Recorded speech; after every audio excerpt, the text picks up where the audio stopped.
Mr. Tharoor, thank you very much for your time here on Mirror Now. Pleasure to speak to you. Just out of curiosity, have you read all the books in this room? No. Unfortunately, the books are quiet since I've come into politics. In many cases, I've only been able to leaf through them, or in some cases, just look at them, and wish that one day I will have time to actually delve into them. So do you go to a bookshop and pick them up, or are they usually gifted to you? Very often publishers bring them to my attention and send them to me. Sometimes friends give me gifts. I still have family members who believe the best gift to be giving is a book, so I have a lot of gifts coming my way too. I'm not sure whether in India people like politics more or cricket more. We'll just assume that they've had an overdose of politics in the last 1 month. But I've had an entire bookshelf of cricket books, and not in this room, in the next room. Acha, so can I just quickly start by asking you a cricket question? Sure. You've tweeted out to say that the BCCI has picked a fabulous team. Right. Is it because Sanju Samson is in it, or do you generally agree that it's a great team? I generally agree it's a great team, and Sanju Samson in it confirms that it's a great team because he's somebody who really has deserved this break. He's had many fewer opportunities than his talent has deserved.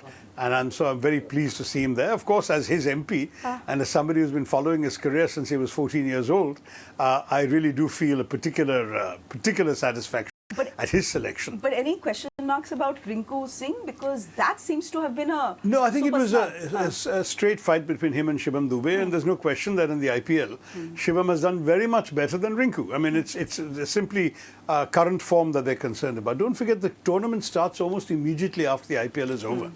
And so current form is a very major consideration.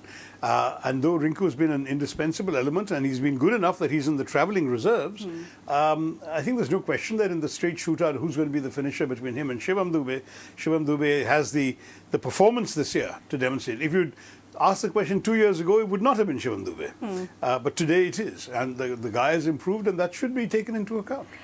Should we get to the star all-rounder of the BJP, Prime Minister Narendra Modi? He's thrown a googly at the Congress party, where he's saying that, look, if the Congress comes to power, they will put X-ray machines, scan your cupboards, scan your closets, take away all your gold and money, and give it away to the Ghuspetiyas. You can dismiss that. That's not a googly, that's a Chinaman. It's actually much worse. But also, before that, he blew through all those beamers talking about the Muslim community. That was truly unworthy of a prime minister. Shocking. You can dismiss it as rhetoric. You can dismiss the entire debate around redistribution of wealth as rhetoric. I want to ask you whether the Congress party has failed to communicate properly what they mean by a socio-economic survey in their manifesto and what it aims to do. I mean, a great Krantikari bite, great for television, but just look what it ends up doing. I mean, the Prime Minister has hit a full toss on it. No. Let me explain to you exactly what was intended and what Rahul Gandhi said as well, which is that, as long as our government, state and central, are giving and not giving certain benefits to people on the basis of their caste affiliation, we may as well know what caste people are claiming allegiance to, number one. Number two, not just enough to know the numbers, we should know what their economic status is like. For example, if you actually have a socio-economic census, you will know what caste people belong to and what they're earning and what their assets are. And if it turns out, for example, there is a correlation between, say, Dalits and extreme poverty, then you need to have targeted policies to benefit the Dalits. There's no talk at all about actually taking money away from anyone else. And if it turns out that the Dalits are hugely rich, there's still good arguments for them to get a reservation because they've suffered 3,000 years of discrimination, right? So it's not that there is an automatic policy that's going to follow from discovering what you are and how much you have. But the expression X-ray that Rahul Gandhi used was to say, look, we need to know what the real picture is. Just as you take an X-ray to find out what really is there inside you, let's see what there really is inside our country. Not inside your home or inside your cupboard, inside our country. It's a macro picture we're talking about. And the Prime Minister suggesting there's going to be some raid on people's things. Look, the same Prime Minister has said this party has been ruling for so many years, has done nothing. This is one of the things we haven't done. Okay, we've done a lot of good things that he's not given us credit for. We don't want credit for something we've never done. We've never raided people's homes and taken away their money. And we had no plans to do that now either. Then how do you explain a senior leader from your party, you know him well, Manish Tiwari, he's your candidate from Chandigarh, tweeting this. I'm going to quote him so that no one can accuse me of misquoting people. We will not allow 1% people to hold 77% of India's wealth. जब पैसा बटे एक समान, तभी होगा Bharat Mahan. This has come today. Well, look, as far as I'm concerned, Manish can explain his own thinking better than anybody else can, so you can ask him. From my point of view, I think it is merely talking about fairness in our society. And that would involve a whole range of economic policies, which instead of giving benefits to a small coterie, might give benefits to a larger number of people. That's essentially the common sense approach. Congress is a pretty big tent, right? So there are various schools of economic thought within it. I can say that having served in the Manifesto Committee under Mr. Chidambaram, who has shown us his economic approaches as finance minister on two different occasions, in the 90s as well as in UPA, I can tell you that as far as the Congress party is concerned, many of us have strong faith in ourselves as the party of liberalization. We want the economy to grow, but we want the revenues that accrue to the government from a growth in the economy to be distributed to those who are marginalized, oppressed, and below the poverty line. There's nothing wrong with that. That's social justice. The important thing to recognize is that we are not doing anything to stifle economic growth or the business community. We are the ones who made it possible in the first place under Dr. Manmohan Singh's finance ministry in 1991, and subsequently reaffirmed that under Dr. Manmohan Singh's prime ministership from 2004 to 14. So to suddenly make us out to be some sort of communist Marxist government, which we've never been, is simply not fair. Okay, I go back to the question I asked you. Has the Congress party failed to communicate what this meant properly, clearly, and then you have people like Manish Tiwari who are simply confusing things as well? Look, the difficulty is when the media starts asking one person to explain the view of another person. I can explain my view as I understand it as a Congress member and as a participant in the Manifesto Committee. There was no discussion in the Manifesto Committee of capturing anybody's wealth and distributing it to anybody else. It was a question of trying to promote a consciousness of social justice and equity in our civilization, which frankly has always been a hallmark of Indian society. There is no question that the degree of inequality that has grown in recent years, I mean, in the last 10 years, it's striking that all the income gains in our country have gone to the top 20%, and that 80% of our population has witnessed an income decline. That's a simple concept for anyone to understand. Is that fair? Can we do something to ensure that there is a little more equity? We have suggested better focus on employment, filling all government vacancies for one thing. Second, ensuring the Apprenticeship Act is brought into force effectively to ensure that the government itself contributes a share to businesses to make it worthwhile for them to hire people for their first job. Essentially as trainees, that's what an apprentice is a trainee. These are all methods of ensuring greater equality, greater opportunity. It's not redistribution in the sense that you are worried about. Okay.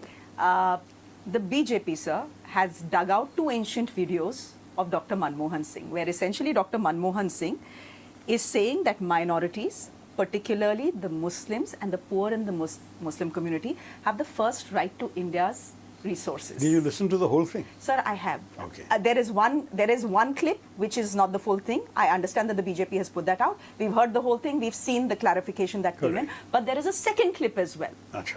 And Dr. Manmohan Singh is saying exactly what in the second clip that he said in the first.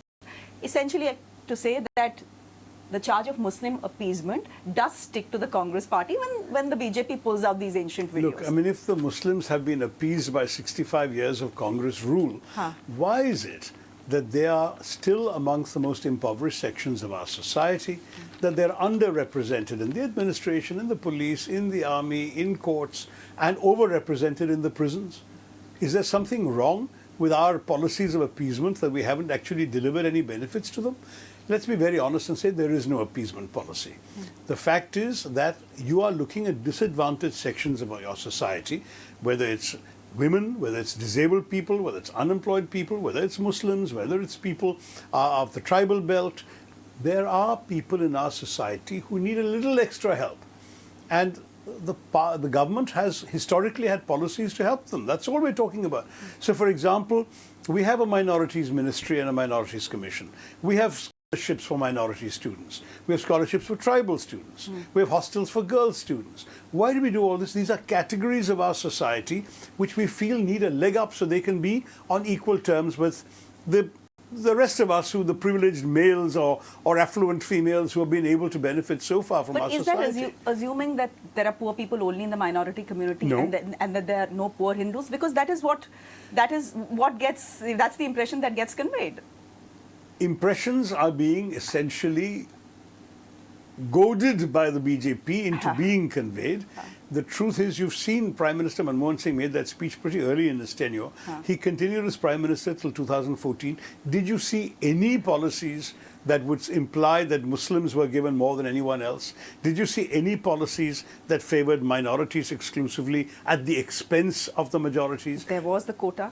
4% Muslim quota in Karnataka. You can argue that came... Dr. Manmohan Singh was the Prime Minister in Delhi. He wasn't Chief Minister of Karnataka, number one.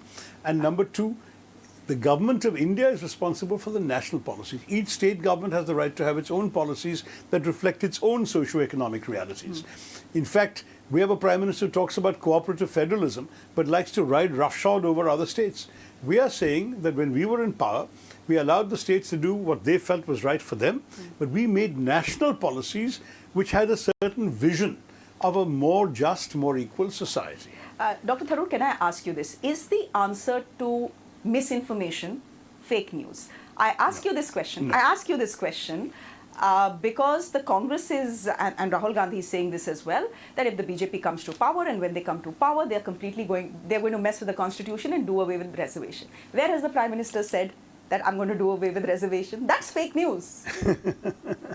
Look, my worry, frankly... Just like the Mangal Sutra news is fake news, just by the way. That's completely fake, isn't it? So, but this is also fake. He never said it. He's never said it, but the fact is, what worries me is how much he has done without saying it. When you look at the letter of the Constitution and you look at the spirit of the Constitution, we find two different things. The Prime Minister has not tampered with the letter of the Constitution, but he has violated its spirit on multiple occasions and in multiple areas. The weaponization of the agencies, the selective prosecution of opposition members, the whitewashing of corruption allegations when people join the BJP, the misuse of the position of governor to oppress state governments to sit on their laws and not to allow them to function freely. The manner in which the central government has proceeded to do all of these things and more suggests to me that he has been able to create a situation where the spirit of the Constitution has not been applied without even not amending. So without declaring an emergency, we have a situation much worse than the emergency where no one is willing to speak on the phone because they fear their phone has been compromised and people are listening to them, where there is a level of intimidation of the media today that the media feels, and I've had many journalists speak to me in private from major television channels as well as major print outlets, saying we're all scared. We know we can't go too far against the government. And I recall the years of 2004 to 2014 when we got a walloping from the media and we took it in good grace as the spirit of democracy. Where has all that democracy gone that was enshrined in the Constitution? Do you feel your phone is being tapped as well? Quite possibly.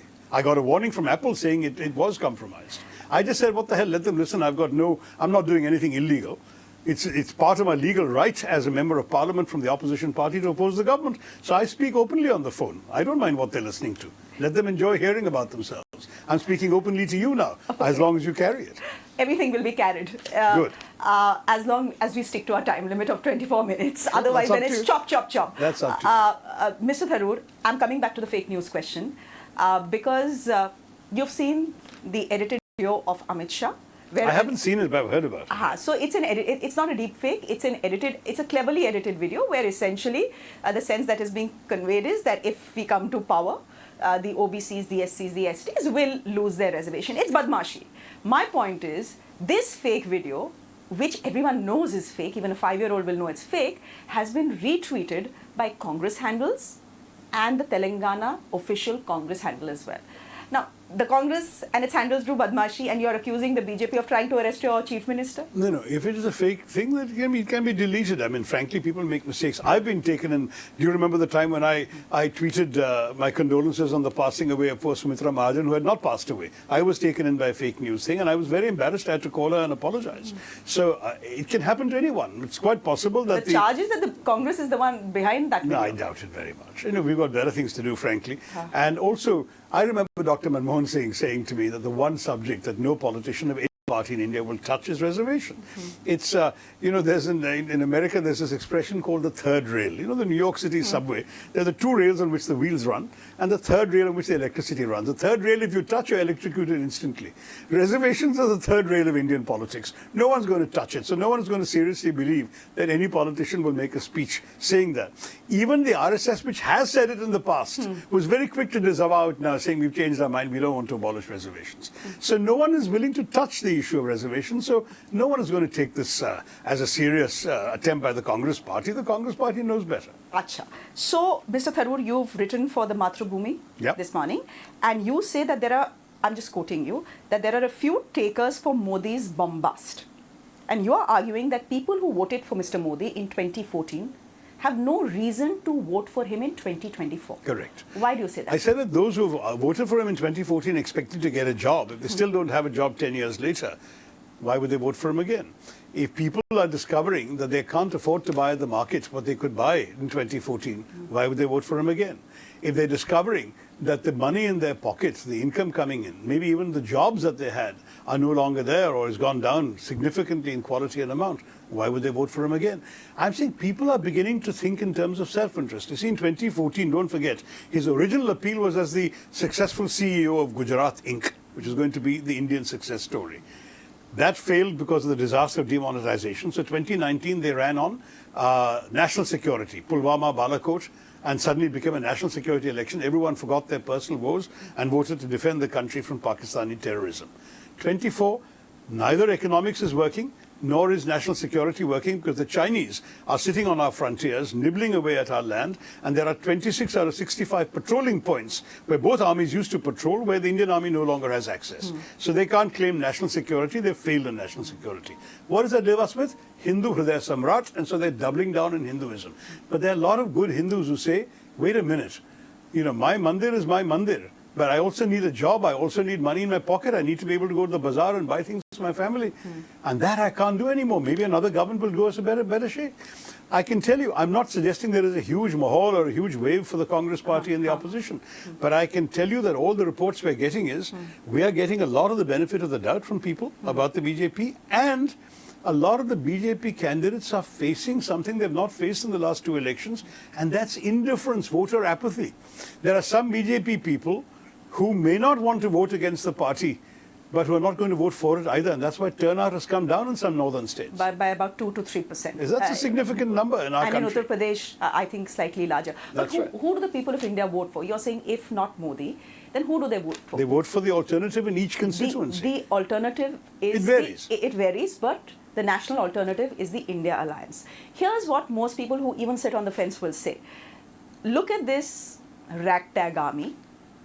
How do they hope to take on a mighty general when they are busy fighting amongst themselves? For example, today, Mr. Adhir Ranjan Chaudhary from your party has said in West Bengal, he's a candidate from there, that instead of voting for the TMC and your allies at the center, it's better to vote for the BJP. Essentially to say that in West Bengal, the TMC is actually a bigger enemy for the Congress party than the BJP. How does one even explain this? How do you go to the people and explain this to them and say, vote for us? You're asking me to explain what Manish Tiwari said. Adhir Ask me to explain what I'm saying. I'm telling you what I wrote and what I'm saying is based on what I've seen. As far as the so-called ragtag army is concerned, let me stress very clearly that the coalition will come together after the elections in any case. There is no doubt. We've seen this, by the way, in 2004 as well. The UPA was not all together before the elections. Very few of the UPA parties actually fought the elections with a mutual understanding. Many of the parties that joined, as well as the entire left that supported from outside, were all people who came together because they saw an opportunity to stop the BJP in its tracks. The same thing will happen now. The BJP will not be able to have the numbers to form a government. That's very clear from all the signs we've seen so far in the first two phases. I know there are 5 more to go, but the BJP has lost control of the national narrative and it's slipping away from their hands. Let me tell you that at the end of the day, this motley ragtag army will find its own general. No one expected Deva Gowda to be Prime Minister. No one even expected Dr. Manmohan Singh to be Prime Minister. But people of quality and experience will be found from amongst the leadership of the India Alliance parties, and we will have a government. And let me point out one last thing. every coalition government has actually had a better track record of economic growth and success for the country than every single party dominant government, including Mr. Modi's. But if you can't get along pre-elections, what's the hope post-elections? If you can't run an alliance, how will you run a government? Power can be a very powerful glue, my dear Shreya. It'll hold us together. Okay, my last question to you is about your article in Matrabhumi. You're predicting 175 to 210 seats for the BJP, half of their 400 Par slogan. 400 Par is a distant dream. They've stopped saying it for the last, because they realize after the first phase is not happening. 300 Par is looking impossible already. The miracle for them will be if they manage 200 Par. No, but even your best friends, Mr. Tharoor, will not agree with your assessment that the India Alliance has any chance in hell to come to power, at least in 2024. Oh, I think you're quite wrong, Shreya. That was the old conventional wisdom.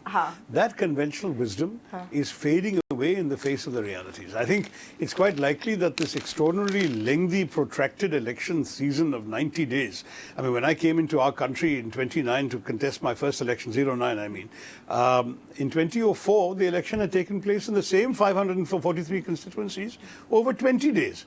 Why this election commission needs almost 90 days is beyond me to understand, but assuming it's there to give the people and the powers that be the convenience of being able to campaign everywhere, they are going to find that the longer it takes, the more that they're going to find the voters dribbling away from them.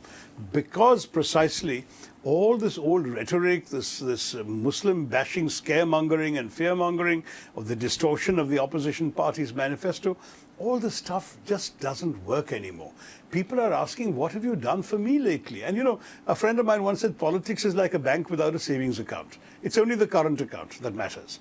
No one gives you credit for what you've done in the past. So you may have built a toilet, now there's no running water in it, that's what they're going to vote on. So let me tell you, I stand by my prediction.